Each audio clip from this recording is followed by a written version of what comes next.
میں نے جب یہ خبر سنی اور پھر اخبار میں پڑھی تو میرے دل سے ایک آواز اٹھی کہ انڈونیشین مجاہدین کے سروں پر اللہ تبارک و تعالیٰ کا ہاتھ ہے اور اس جنگل کے درندے بھی انہی کا ساتھ دے رہے ہیں۔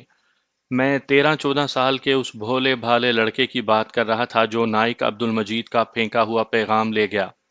یہ لڑکا ہر وقت میری آنکھوں کے سامنے رہنے لگا، یوں کہہ لیں کہ وہ میرے ذہن میں کبھی نہ مٹنے والا ایک نقش بن گیا۔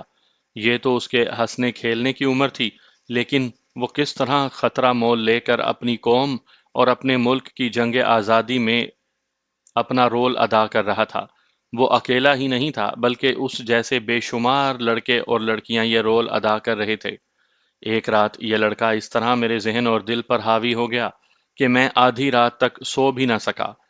تم بزدل ہو، یوں آواز سنائی دی جیسے اس لڑکے نے مجھے تانا دیا ہو۔ تم اس لیے مسلمان نہیں کہلا سکتے کہ تمہارا نام مسلمانوں جیسا ہے۔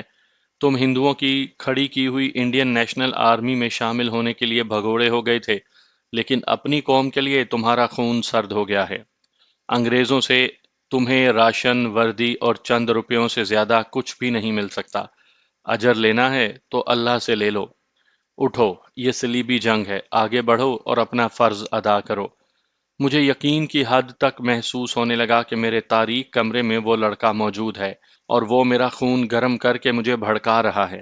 میں اپنے آپ میں شرمساری سی محسوس کرنے لگا۔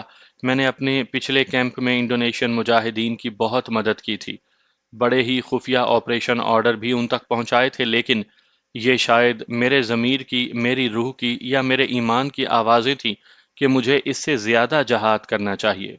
کرنا یہی تھا کہ مجھے انڈونیشین مجاہدین کے پاس چلے جانا چاہیے اور ان کے دوش بدوش لڑنا چاہیے۔ مجھے حوالدار غلام نبی یاد آنے لگا اور پھر مجھے لانس نائک اور نور عالم اور سپاہی شفیع یاد آئے۔ میں تو تھوڑا بہت تعلیم یافتہ تھا اور کچھ کتابیں بھی پڑھی تھی، لیکن نور عالم اور شفیع وہ تو بالکل ہی ان پڑھ تھے۔ انہوں نے اللہ کی نگاہ میں بہت اونچا مقام حاصل کر لیا تھا۔ نور عالم تو شہید تھا۔ میں صاف طور پر محسوس کرنے لگا کہ نور عالم مرا نہیں، وہ میرے دل میں زندہ ہے۔ مجھے یہ خیال بھی آیا کہ میں بالکل تنہا آدمی ہوں، بیوی نہیں، بچے بھی نہیں۔ انسان کی یہی سب سے بڑی ذمہ داری ہوتی ہے۔ میں اس ذمہ داری سے آزاد تھا۔ میں نے فیصلہ کر لیا کہ ایک بار پھر بھگوڑا ہو کر انڈونیشین مسلمانوں کے پاس چلا جاؤں گا۔ اس فیصلے کے ساتھ ہی مجھے ایسا سکون اور اطمینان ہونے لگا جس سے میں ہمیشہ نا آشنا رہا تھا۔ ادھر جوم بنگ میں ہماری بی اور ڈی کمپنیاں تھی، بی ہندوؤں کی اور ڈی مسلمانوں کی کمپنی تھی۔ ایک روز ہمارا کمانڈنگ آفیسر، ایڈجوٹنٹ اور صوبیدار میجر جو سکھ تھا، بڑی عجلت میں جوم بنگ روانہ ہو گئے۔ میں اتنا ہی محسوس کر سکا کہ وہاں کوئی ایمرجنسی ہو گئی ہے۔ ایک فون آیا تھا جو کمانڈنگ آفیسر نے سنا اور سنتے ہی وہ اٹھ کھڑا ہوا اور ایڈجوٹنٹ اور صوبیدار میجر کو بلا کر فوراً جیپ میں بیٹھا اور یہ لوگ روانہ ہو گئے۔ وہ شام کو واپس آئے۔ میں نے صوبیدار میجر سے پوچھا اور اس نے بتایا کہ جوم بنگ میں 2 گورا ریجمنٹ کی کمپنیاں بھی ہیں۔ وہاں ایسا آپریشن شروع کر دیا گیا ہے کہ ہر گاؤں اور چھوٹی سے چھوٹی بستی کے گھروں کی بھی تلاشی ہوتی ہے اور گرفتاریاں بڑی عام ہو گئی ہیں، لیکن زیادہ تر نوجوان لڑکیوں اور جوان عورتوں کو پکڑا جاتا ہے۔ صوبیدار میجر نے بتایا کہ گورا ریجمنٹ نے کھلے میدان میں تھوڑی سی جگہ چاروں طرف خاردار تار لگا دی ہے اور اس میں قیدیوں کو رکھتے ہیں۔ قیدیوں میں زیادہ تر مستورات ہیں۔ صوبیدار میجر نے یہ بھی بتایا کہ ڈی کمپنی کے کمپنی صوبیدار نے اپنے کمپنی کمانڈر سے، جو کہ انگریز تھا، کہا کہ ان عورتوں کو رہا کروائیں یا انہیں گورا ریجمنٹ کی قید میں نہ رکھا جائے۔ صوبیدار نے وجہ یہ بتائی کہ گورے ان عورتوں کے ساتھ چھیڑ چھاڑ اور بدتمیزی کریں گے اور اگر ہمیں اس کی اطلاع مل گئی تو پھر ہم برداشت نہیں کریں گے اور ان گوروں پر ہم حملہ کر دیں گے۔ کمپنی کمانڈر انگریز میجر تھا۔ اس نے اپنے آپ کو بادشاہ سمجھ کر صوبیدار کو ڈانٹ پلائی اور کہا کہ وہ فوجی معاملات میں اس طرح دخل اندازی نہ کرے۔ صوبیدار نے اسے کہا کہ اس مطالبے اور احتجاج میں وہ اکیلا نہیں بلکہ پوری کمپنی ہے، اور کمپنی کے نوجوانوں نے مجھے مجبور کر دیا ہے کہ میں آپ تک یہ مطالبہ پہنچا دوں، ورنہ اس کے نتائج اچھے نہیں ہوں گے۔ اس انگریز کمپنی کمانڈر نے پوری کمپنی کو فال ان کیا اور کمپنی پر رعب اور غصہ جھاڑا تھا کہ یہ عورتیں گورا ریجمنٹ نے پکڑی ہیں اور ہم انہیں آزاد نہیں کروا سکتے۔ وہ جوان بول پڑے۔ انہوں نے کہا کہ ہم مسلمان ہیں اور ہم کسی مسلمان عورت کی بے حرمتی برداشت نہیں کر سکیں گے۔ بہتر ہے ان عورتوں کو جیل میں بھیج دیا جائے اور وہاں نہ رکھا جائے۔ ورنہ ہم خود ان عورتوں کو رہا کروا لیں گے۔ جو حضرات فوج کے ڈسپلن اور دیگر امور سے واقف ہیں، وہ تو کبھی تسلیم نہیں کریں گے کہ جوانوں نے اپنے انگریز کمپنی کمانڈر سے یہ مطالبہ کیا ہوگا اور یہ دھمکی بھی دی ہوگی۔ یہ سوچنے والے حضرات اپنی جگہ حق بجانب ہیں، لیکن وہاں کی صورتحال اور تھی۔ میں بار بار ایک بات کہتا ہوں کہ اس وقت انڈین آرمی کی مختلف یونٹوں سے کئی مسلمان انڈونیشین مجاہدین کے پاس چلے گئے تھے۔ کمپنی صوبے دار اور کمپنی عہدیدار اور جوان انگریزوں کی اس کمزوری سے واقف تھے۔ وہاں مسلمانوں میں ہی کچھ ایسا جذبہ بیدار ہو گیا تھا کہ وہ نتائج سے بے پرواہ ہو گئے تھے۔ کمپنی کمانڈر نے کمپنی کا یہ عزم اور یہ مطالبہ اور یہ دھمکی دیکھ کر موجو کرتو کمانڈنگ آفیسرز کو بذریعہ فون اطلاع دی۔ یہ تو بتانا ممکن نہیں کہ اس نے کمانڈنگ آفیسر سے کیا کہا تھا اور کیا رائے دی تھی۔ میں نے یہ دیکھا کہ کمانڈنگ آفیسر اسی وقت دوڑ اٹھا تھا۔ صوبے دار میجر نے یہ بھی بتایا کہ کمانڈنگ آفیسر نے کمپنی کو بڑے اچھے الفاظ میں یقین دلایا تھا کہ ان عورتوں کے ساتھ گورے کوئی چھیڑ چھاڑ نہیں کریں گے اور وہ کوشش کرے گا کہ ان عورتوں کو یہاں سے جیل میں منتقل کر دیا جائے۔ کمانڈنگ آفیسر، ایڈجوٹنٹ اور کمپنی کمانڈر گورا ریجمنٹ کے افسروں کے پاس گئے اور نہ جانے وہاں کیا گفت و شنید ہوئی۔ ہمارے آفیسر واپس آئے تو انہوں نے یہ مژدہ سنایا کہ کل صبح عورتوں کو یہاں سے نکال دیا جائے گا۔ 4-5 روز کے بعد وہاں سے اطلاع آئی تھی کہ اگلے ہی روز عورتوں کو فوجی حراست سے نکال کر لے گئے تھے، لیکن یہ پتہ نہیں چلا کہ وہ انہیں کہاں لے گئے۔ بہرحال یہ ڈی کمپنی کے مسلمانوں کی بہت بڑی فتح تھی، لیکن انگریز افسروں نے ڈی کمپنی کو یوں سزا دی کہ کمپنی پر پابندیاں عائد کر دیں کہ کوئی جوان کیمپ سے باہر نہیں جا سکتا اور کسی انڈونیشین سویلین کے ساتھ بات نہیں کر سکتا۔ ایک روز اچانک یوں ہوا جیسے انڈونیشیا کے جنگلات اور بستیوں پر قیامت ٹوٹ پڑی ہو۔ یہ ایسا وسیع پیمانے پر آپریشن شروع کیا گیا تھا جس طرح جھاڑو دیا جاتا ہے۔ امریکہ سے تازہ دم کریک فورس آ گئی تھی اور برٹش آرمی کی بھی بہت سی یونٹیں تھیں اور باقی یونٹیں انڈین آرمی کی تھیں۔ اس تمام فوج کو کئی میلوں میں پھیلا کر اس طرح ایڈوانس کیا گیا کہ اوپر سے لڑاکا بمبار طیارے آتے تھے جو کم بلندی پر جا کر بم پھینکتے تھے، اس کے ساتھ توپ خانے سے بے انداز گولہ باری کرتے تھے۔ انفینٹری کی امریکی، انگریز اور ہندوستانی یونٹیں پیش قدمی کرتی تھیں، اور راستے میں کوئی بھی چھوٹی موٹی بستی بھی نظر آ جاتی تو اس کے بچے سے بوڑھے تک کو باہر نکال کر ذلیل و خوار کیا جاتا اور گھروں کی تلاشی لی جاتی۔ جس گھر پر شک ہوتا کہ اس گھر کا خواہ ایک ہی جوان گوریلوں میں ہے تو اس گھر کو آگ لگا دی جاتی۔ ان صلیبیوں کو توقع تھی کہ یہ غریب اور مفلس لوگ ڈر جائیں گے اور اپنی گوریلا فورس کی مدد نہیں کریں گے، لیکن انہیں سخت مایوسی ہوئی کہ ادھر آپریشن ہوتا اور شام کو یونٹیں واپس اپنے اپنے کیمپ میں پہنچ جاتی تو گوریلے کسی نہ کسی کیمپ پر گرنیڈ پھینکتے اور مشین گنوں اور ٹامی گنوں کا فائر چھڑکاؤ کی طرح کر کے غائب ہو جاتے۔ اس دوران انڈونیشین مجاہدین نے 10-12 گاڑیوں کے ایک کانوائے کو لوٹا۔ اس میں زیادہ تر راشن تھا اور تھوڑا اسلحہ بارود بھی۔ بعض چھوٹی چھوٹی بستیاں تو بالکل ہی خالی ملتی تھیں۔ کچھ پتہ نہیں چلتا تھا کہ ان کے رہنے والے کہاں غائب ہو گئے۔ وہ اپنے گوریلا شب خونوں اور کاروائیوں سے انگریزوں اور امریکیوں کو احساس دلاتے رہتے تھے کہ ہم یہی ہیں، کہیں بھاگ نہیں گئے۔ حیرت اس بات پر ہوتی تھی کہ انڈونیشین مجاہدین کی گوریلا کاروائیاں اس ظالمانہ آپریشن میں پہلے سے زیادہ ہو گئی تھیں اور اتحادی فوج کا نقصان بھی پہلے سے زیادہ ہوتا تھا۔ میں امریکیوں اور انگریزوں کے یہ آپریشن اور ان کے جواب میں انڈونیشین مجاہدین کی جوابی گوریلا کاروائیاں پوری تفصیل کے ساتھ بیان نہیں کروں گا۔ اگر میں ان تفصیلات میں الجھ گیا تو پھر کوئی دوسری بات نہیں کر سکوں گا۔ عرصے بعد جب میں گھر واپس آیا تھا تو ایک امریکی نامہ نگار کی لکھی ہوئی کتاب پڑھی تھی، اور پھر امریکہ کے ایک مشہور ماہنامہ ریڈرز ڈائجسٹ میں ایک مضمون انڈونیشین مجاہدین کی جنگ آزادی کے بارے میں پڑھا تھا۔ میں اس کتاب اور ریڈرز ڈائجسٹ کے حوالے ہی کافی سمجھوں گا۔ امریکی نامہ نگار نے اپنی کتاب میں لکھا تھا کہ اتحادیوں یعنی امریکیوں اور انگریزوں کے بمبار ہوائی جہاز اور توپ خانے جنگلوں پر اس قدر بم اور گولے برساتے تھے کہ گمان ہوتا تھا کہ کوئی درخت اور کوئی زی روح سلامت نہیں رہا ہوگا۔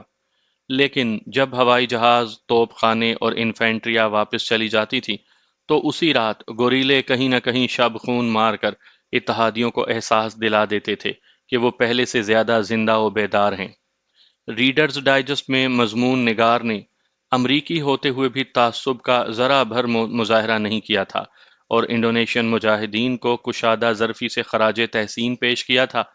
اس نے لکھا کہ انڈونیشین گوریلے جب ایک آپریشن کے بعد کہیں حملہ کرتے تھے تو یوں لگتا تھا جیسے انہیں زمین نے نگل لیا تھا اور اب اگل دیا ہے، اور زمین پھر انہیں نگل کر اپنی آغوش میں چھپا لے گی۔ میں آپ کو اپنے ایک ساتھی کی کہانی سناتا ہوں۔ یہ تھا ہمارا ایک کمپنی کا کلرک عاشق علی۔ میں نے شاید پہلے بتایا ہے کہ جنگ عظیم کے دوران فوج میں جو کلرک بھرتی کیے جاتے تھے انہیں ڈائریکٹ حوالدار بھرتی کیا جاتا تھا۔ جنگ سے پہلے سپاہی کلرک ہوا کرتے تھے۔ عاشق علی جنگ کے دوران بھرتی ہوا تھا اور ٹریننگ کے بعد ہماری بٹالین میں آ گیا۔ اسے اے کمپنی کا کلرک بنا دیا گیا۔ اس کی عمر کوئی 22-23 سال ہوگی۔ اس کا رنگ گورا تھا اور وہ صحیح معنوں میں خوبصورت نوجوان تھا۔ اس میں زندہ دلی بھی تھی اور خاندانی شرافت بھی۔ وہ تحصیل چکوال کے کسی گاؤں کا رہنے والا تھا۔ اس نے مجھے کئی بار کہا تھا کہ جب کبھی موقع ملا وہ بھگوڑا ہو کر انڈونیشین مسلمانوں کے پاس چلا جائے گا اور کافروں کے خلاف لڑے گا۔ میں نے اسے کبھی نہیں بتایا تھا کہ میرا ان گریلوں کے 1-2 کمانڈروں کے ساتھ خفیہ رابطہ رہا ہے اور اب بھی ہے۔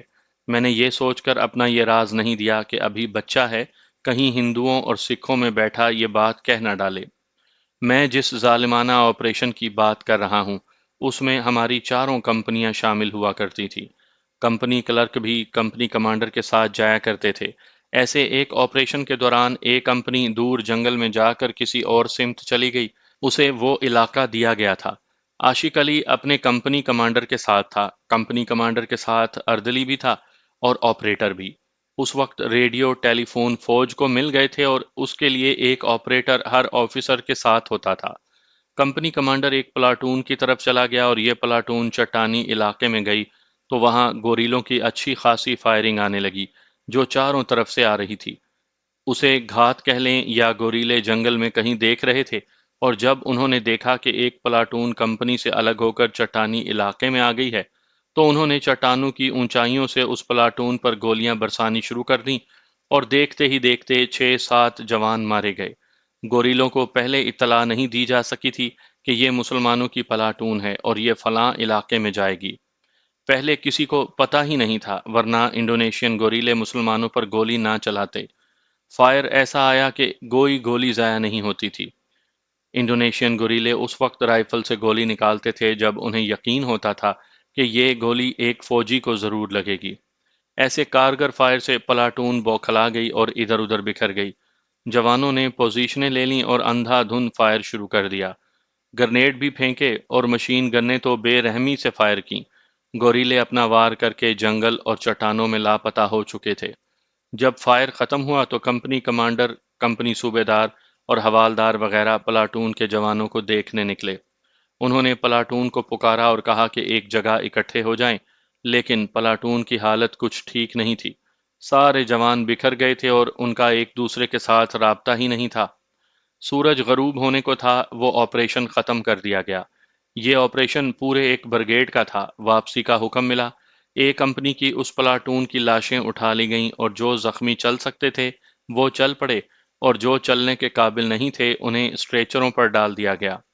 واپس آ کر جب کمپنی کی گنتی کی گئی تو پتہ چلا کہ حوالدار کلرک عاشق لاپتہ ہے۔ اب یہ ممکن نہیں تھا کہ واپس جا کر اسے ڈھونڈا جاتا۔ سورج غروب ہو چکا تھا اور رات جلد ہی گہری ہو گئی تھی۔ عجیب بات یہ تھی کہ کمپنی کمانڈر نے واپس آتے ہوئے یہ بھی نہ دیکھا کہ اس کا کمپنی کلرک جو ہر وقت اس کے ساتھ رہتا تھا اب اس کے ساتھ نہیں۔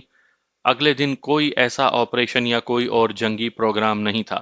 ساری فورس کو، جو دراصل پوری بریگیڈ کی نفری تھی، اس روز آرام دیا گیا تھا۔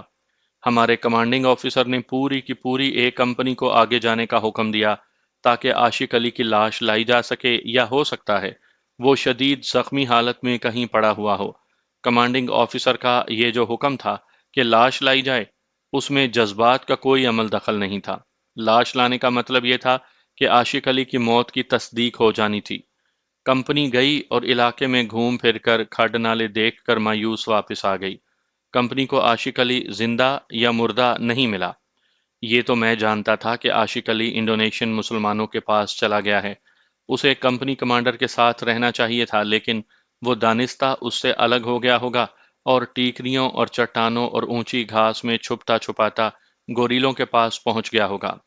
میں نے کمپنی کمانڈر کے اردلی سے پوچھا تھا۔ یہ اردلی بھی مسلمان تھا۔ اس نے بتایا کہ اسے پتہ ہی نہیں چلا کہ محمد عاشق کس وقت اور کس جگہ ان سے الگ ہو گیا تھا۔ عاشق علی کے گھر یہ سرکاری اطلاع بھیجی گئی تھی کہ آپ کا بیٹا حوالدار کلرک عاشق علی لڑائی میں لاپتہ ہو گیا ہے۔ اسے انگریزی میں کہا جاتا تھا مسنگ ان ایکشن۔ میرے پاس کوئی ایسا ثبوت نہیں تھا کہ میں وثوق سے کہہ سکتا کہ عاشق علی انڈونیشین مسلمانوں کے پاس چلا گیا ہے، لیکن میں یقین کے ساتھ کہتا تھا کہ وہ مرا نہیں، نہ وہ زخمی ہوا بلکہ وہ ادھر چلا گیا ہے۔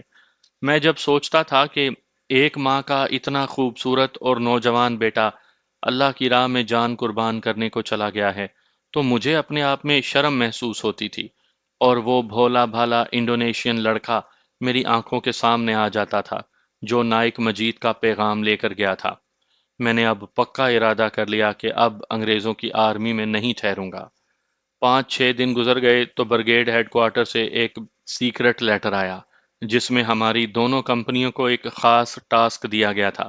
اس میں ایک گاؤں کا نام لکھا ہوا تھا۔ برگیڈ ہیڈ کوارٹر کو اطلاع یہ ملی تھی کہ اس گاؤں میں اسلحہ بارود کا ذخیرہ کیا جا رہا ہے اور وہاں چھاپا مار کر وہ پکڑنا ہے، اور وہاں جتنے بھی آدمی اور عورتیں ملیں انہیں گرفتار کرنا ہے۔ کمپنیوں نے 1 روز کے بعد روانہ ہونا تھا۔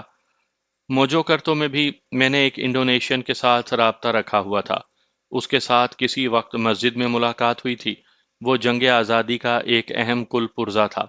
اس کا کام مخبری اور جاسوسی تھا، اور اس کا رابطہ اس علاقے کے گوریلا ہیڈ کوارٹر کے ساتھ تھا۔ برگیڈ ہیڈ کوارٹر سے یہ خفیہ چٹھی آئی تو میں نے بڑی تیزی سے یہ نقل کی اور اسی دن کے پچھلے پہر اس شخص کے گھر چلا گیا۔ اس کا نام حمزہ تھا۔ اسے یہ نقل دی اور میں فوراً وہاں سے نکل آیا۔ میں وہاں سے نکل ہی رہا تھا کہ ہماری بٹالین کا پولیس حوالدار سامنے آ گیا۔ ہر بٹالین میں ریجیمنٹل پولیس ہوا کرتی تھی۔ اس میں ایک حوالدار اور چند ایک جوان ہوا کرتے تھے۔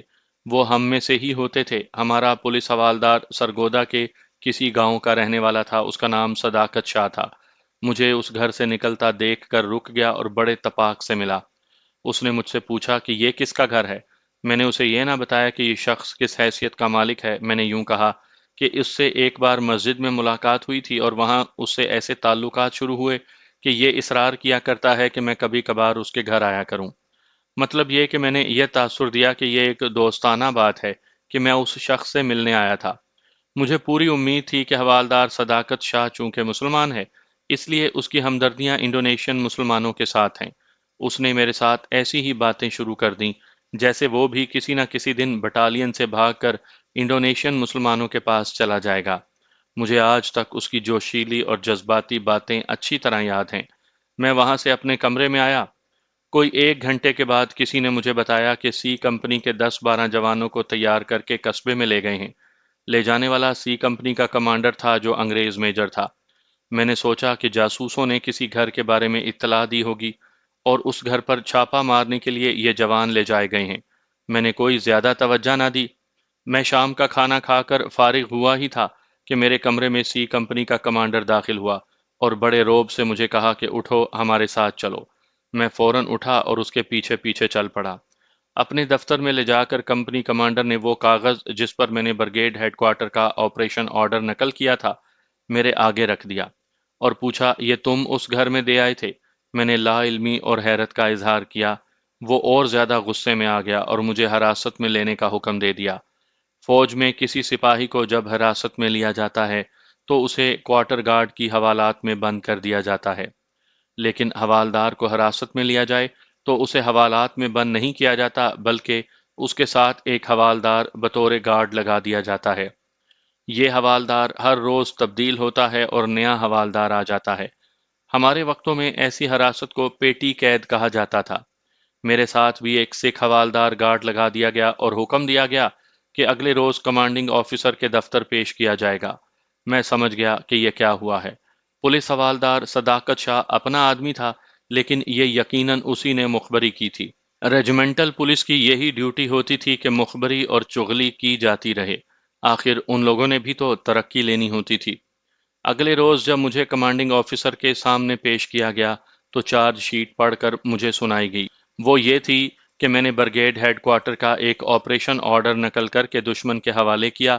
اس کا گواہ پولیس حوالدار صداقت شاہ تھا اور قصبے کے 2 انڈونیشین عیسائیوں کو بھی میرے خلاف گواہ بنا لیا گیا تھا۔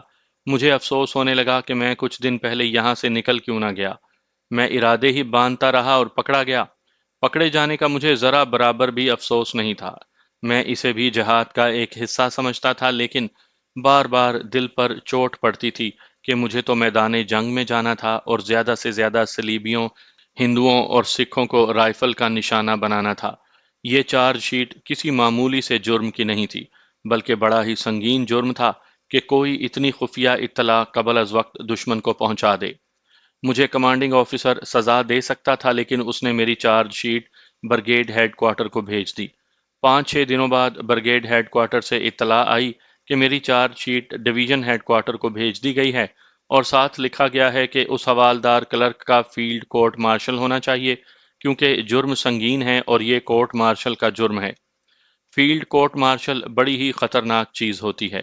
اس کا مطلب یہ ہوتا ہے کہ میدان جنگ میں جرم سرزد ہوا ہے اور وہیں کورٹ بنا کر سزا دی جاتی ہے۔ کوئی رو رعایت نہیں ہوتی۔ میرا جرم واقعی سنگین تھا اور مجھے تو یہ توقع تھی کہ سزائے موت دی جائے گی، اور اگر ان انگریزوں نے مجھ پر رحم کیا تو عمر قید دے دیں گے۔ میرے پاس تو صفائی کا گواہ تھا ہی نہیں۔ میں آپ کو یہیں بتا دیتا ہوں کہ یہ کارستانی صداقت شاہ کی تھی۔ حوالدار، جمعدار اور صوبے دار وغیرہ جس طرح انگریز افسروں کی خوشامد کرتے تھے، وہ سویلین حضرات تصور میں بھی نہیں لا سکتے۔ خوشامد اور چاپلوسی تو اب بھی ہوتی ہے، لیکن آپ نے ہندوستانیوں کو خوشامد کرتے نہیں دیکھا۔ مثلاً ہماری بٹالین میں 3 صوبے دار ایسے تھے جو پہلے تو فوجی انداز سے اٹینشن ہو کر اور اکڑ کر سلوٹ کرتے تھے، اور اس کے بعد صاحب کے آگے رکوع میں چلے جاتے تھے، جو غیر فوجی حرکت تھی۔ انگریز انہیں اس غیر فوجی حرکت سے روکتے نہیں تھے، کیونکہ وہ ہندوستانیوں کو ذہنی طور پر غلام بنا رہے تھے اور بنا لیا تھا۔ حوالدار صداقت شاہ ریجمنٹل پولیس کا حوالدار تھا۔ اس کی کوئی اور ڈیوٹی نہیں تھی۔ بٹالین میں کون سے ڈاکے پڑتے تھے کہ یہ حوالدار تفتیش کرتا ہوگا؟ اس کا کام غیبت، چغلی اور مخبری کرنا تھا۔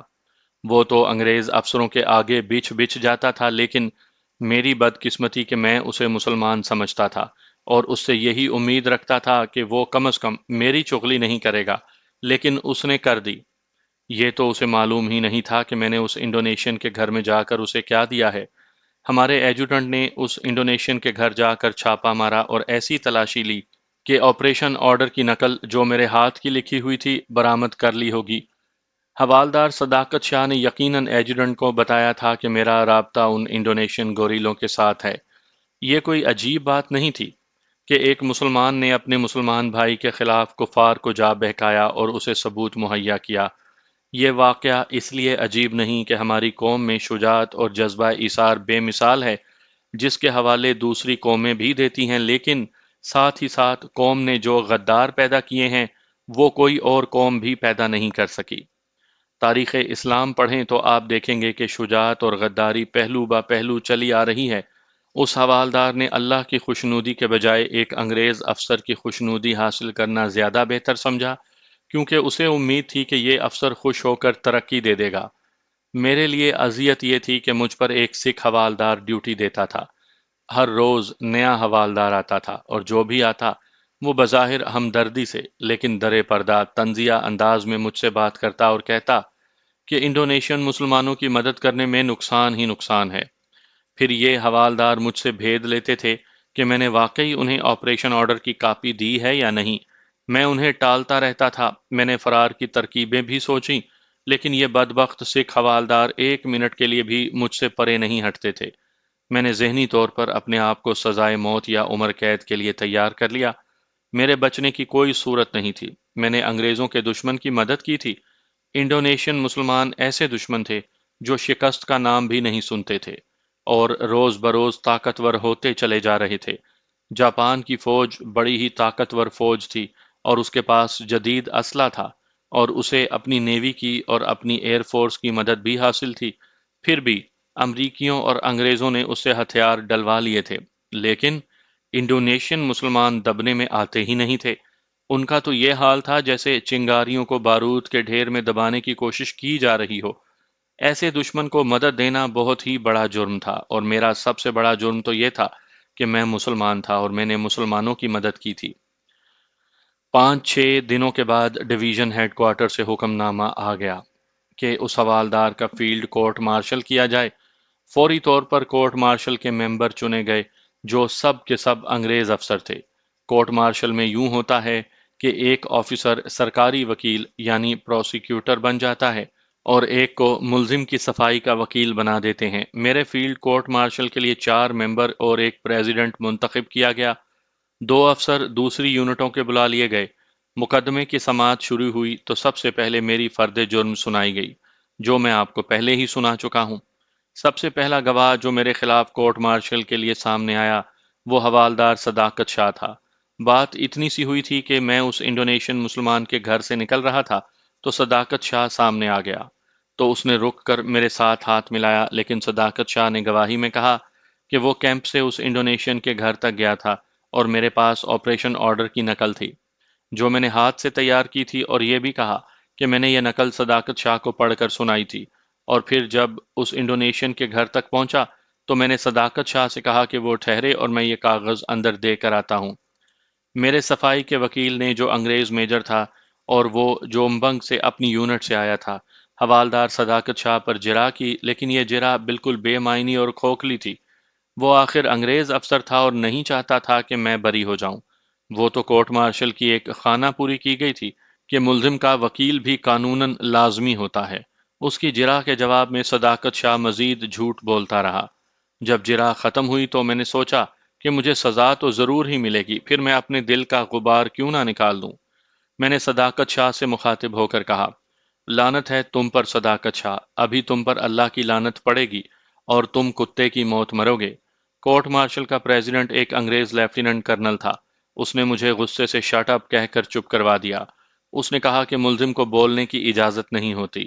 اگر ملزم یوں بولے گا تو اسے توہین عدالت کی سزا الگ ملے گی۔ اس کے بعد 2 انڈونیشین جو اسی قصبے کے رہنے والے تھے عدالت میں میرے خلاف پیش کیے گئے، اور دونوں نے اس قسم کی گواہیاں دیں کہ میں اس انڈونیشین سے ملتا ملاتا رہتا ہوں اور وہ انڈونیشین گوریلا ہیڈ کوارٹر کا آدمی ہے، اور وہ جاسوسی کر کے اطلاعات اور معلومات اپنی دفتر پہنچاتا ہے اور میں اسے جاسوسی میں مدد دیتا ہوں۔ ان عیسائی گواہوں کو عینی شاہد بنایا گیا تھا۔ ہمارے ایجورنٹ آفس میں میرے ماتحت 4 حوالدار کلرک تھے، جن میں ایک سکھ تھا۔ اسے کورٹ مارشل میں لایا گیا اور اس نے گواہی دی کہ میں جب آپریشن آرڈر کی نقل تیار کر رہا تھا تو اس نے اپنی آنکھوں دیکھا تھا۔ اس طرح 2 اور جھوٹے گواہ پیش کیے گئے، اور 5-6 دنوں کی سماعت کے بعد کورٹ مارشل ختم ہو گیا اور اس کے کاغذات اوپر بھیج دیے گئے۔ میں ابھی حراست میں تھا۔ میرا صفائی کا وکیل ہر گواہ پر جرح کرتا تھا اور میں صاف طور پر نوٹ کر رہا تھا کہ اس کے بعض سوال ایسے ہوتے تھے جیسے وہ صفائی کا وکیل نہیں بلکہ استغاثہ کا وکیل ہے اور میرے خلاف جرم ثابت کر رہا ہے۔ میرے خلاف تو جرم ثابت ہو ہی گیا تھا اور مجھے یہاں سے انصاف کی توقع بھی نہیں تھی۔ اگر یہ سول کورٹ ہوتی تو مجھے 2-3 پیشیوں کے بعد ہی بری کر دیا جاتا، کیونکہ کوئی ثبوت اور کوئی شہادت نہیں تھی۔ لیکن کورٹ مارشل کا مطلب ہوتا ہے کہ جو ملزم اس کے سامنے لایا گیا ہے اس نے جرم کیا ہے اور اسے سزا دینی ہی ہے۔ 15-16 دنوں کے بعد فیصلہ آ گیا، جو مجھے اس طرح سنایا گیا کہ موجو کرتوں میں ہماری جتنی بھی نفری تھی اسے پریڈ گراؤنڈ میں فال ان کیا گیا اور مجھے ان کے سامنے کھڑا کر دیا گیا۔ کمانڈنگ آفیسر نے اردو میں میرا جرم سنایا اور پھر سزا سنائی۔ 8 سال سزائے قید، بامشقت نوکری سے ہمیشہ کے لیے برطرف۔ یہ سب کچھ سنا کر کمانڈنگ آفیسر میرے سامنے آن کھڑا ہوا اور اس نے میرے بازو سے حوالداری کا نشان پکڑ کر اتنی زور سے کھینچا کہ میری قمیض بھی پھٹ گئی، اور پھر اس نے میرے کندھوں سے ریجمنٹ کے نشان اتار کر اپنے ہاتھ میں لے لیے۔ اس کے بعد مجھے ایک سکھ حوالدار اور 4 سکھ جوانوں کے حوالے کر دیا گیا اور حکم دیا گیا کہ اسے سورا بایا جیل میں لے جاؤ۔ میں چونکہ حوالدار تھا اس لیے مجھے ہتھ کڑی نہ لگائی گئی۔ اصل وجہ یہ تھی کہ وہاں ہتھ کڑی تھی ہی نہیں۔ سزا کے بعد میں حوالدار تو رہا نہیں اور اب میں سزا یافتہ مجرم تھا۔ ہتھ کڑی نہ لگانے کی وجہ کچھ بھی ہو سکتی ہے، لیکن میں اسے اللہ کا ایک خاص کرم کہا کرتا ہوں کہ میرے ہاتھ پاؤں کھلے تھے۔ سکھ حوالدار اور جوان مجھے وہاں سے لے کر اس طرف چل پڑے جدھر ایک ٹرک کھڑا تھا۔ اس ٹرک سے مجھے سورا بایا جیل جانا تھا۔ انڈونیشیا کا یہ بڑا شہر وہاں سے 20 میل دور تھا۔ مجھے جب کمانڈنگ آفیسر کے حکم سے ٹرک کی طرف لے چلے تو کمانڈنگ آفیسر نے بٹالین کی اس نفری کو جو وہاں کھڑی تھی لیکچر دینا شروع کر دیا۔ اس کے یہ الفاظ میرے کانوں میں پڑے کہ اب کوئی بھی اس طرح دشمن کی مدد کرتے ہوئے پکڑا گیا تو اسے سزائے موت دی جائے گی۔ اس انگریز کرنل نے یہ بھی کہا کہ میں مسلمانوں کو خبردار کرتا ہوں کہ وہ انڈونیشین باغیوں کی اس لیے مدد نہ کریں کہ وہ مسلمان ہیں۔ فوج میں کوئی مذہب نہیں ہوتا، فوج میں حکم اور فوجی قانون چلتا ہے۔ اس انگریز کرنل کے الفاظ دھیمے ہوتے گئے کیونکہ میں اس سے دور ہٹتا جا رہا تھا اور پھر مجھے ٹرک میں بٹھا لیا گیا۔ میرا گارڈ سکھ حوالدار بختاور سنگھ تھا۔ میری سزا کے کاغذات اس کے پاس تھے۔ 4 سکھ سپاہی میری گارڈ تھی۔ 2 الگ ہٹ کر ایک طرف اور 2 دوسری طرف ہو کر بیٹھ گئے۔ سکھ حوالدار نے میرے ساتھ اظہار افسوس اور ہمدردی کیا اور کہا، تم تو خواہ سزا لے بیٹھے ہو۔ کوئی افسوس نہیں حوالدار، میں نے ہنستے ہوئے کہا، تم دیکھ لینا، 1 سال کے اندر اندر انڈونیشیا آزاد ہو جائے گا اور میں جیل سے باہر ہوں گا۔ اگر ایسا نہ ہوا تو بھی کوئی افسوس نہیں۔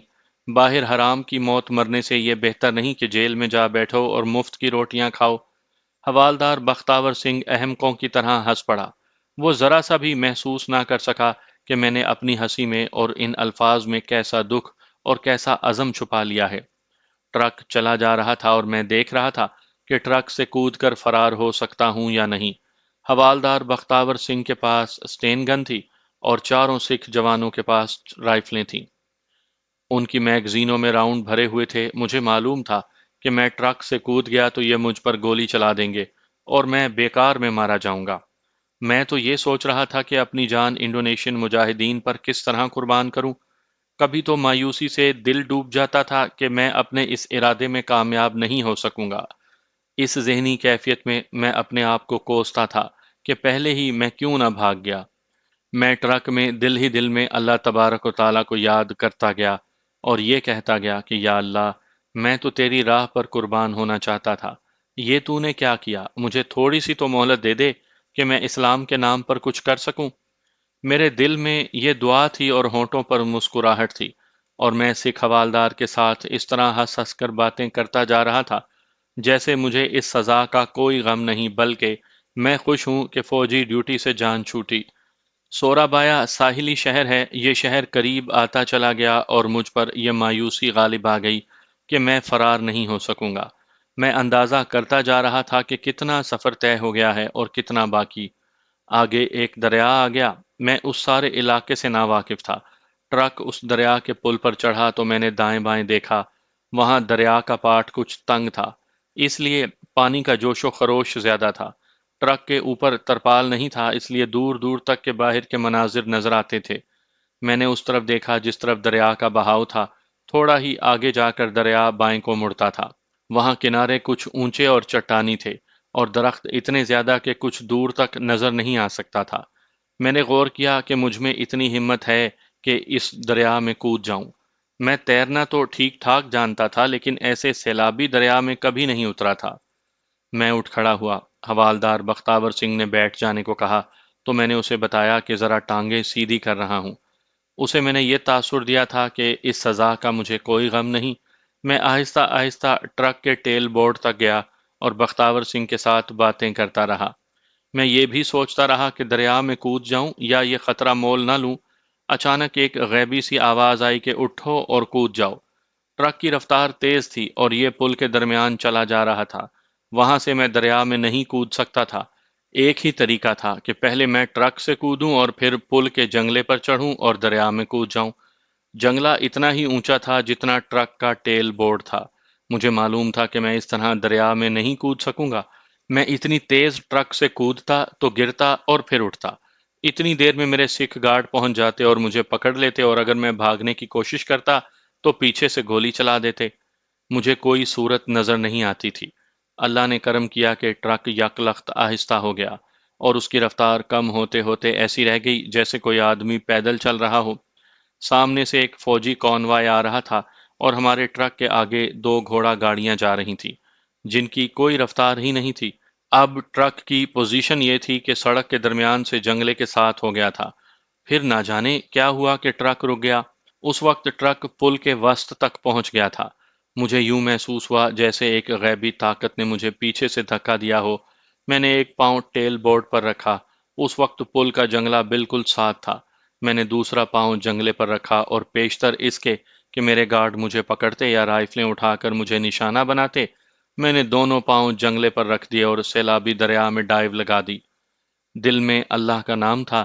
مجھے یہ روحانی تسکین بھی تھی کہ میں نے کوئی جرم نہیں کیا، ڈاکہ بھی نہیں ڈالا، کسی کو قتل نہیں کیا تھا، اور مجھے یہ سزا چوری کی واردات کی نہیں ملی تھی۔ میں اللہ کی راہ میں پکڑا گیا تھا اور کفار نے مجھے سزا دی تھی۔ روح کہتی تھی کہ اللہ میری مدد کرے گا۔ میں دریا میں گرا تو نیچے ہی نیچے جاتا رہا۔ پل خاصا بلند تھا، اتنی بلندی سے ڈائیو لگانے سے یہی ہونا تھا کہ مجھے دریا کی تہہ تک چلے جانا تھا، لیکن وہاں تو دریا کی تہہ تھی ہی نہیں۔ پاٹ تنگ تھا، دریا سیلابی تھا، اور گہرائی کا کوئی حساب نہیں تھا۔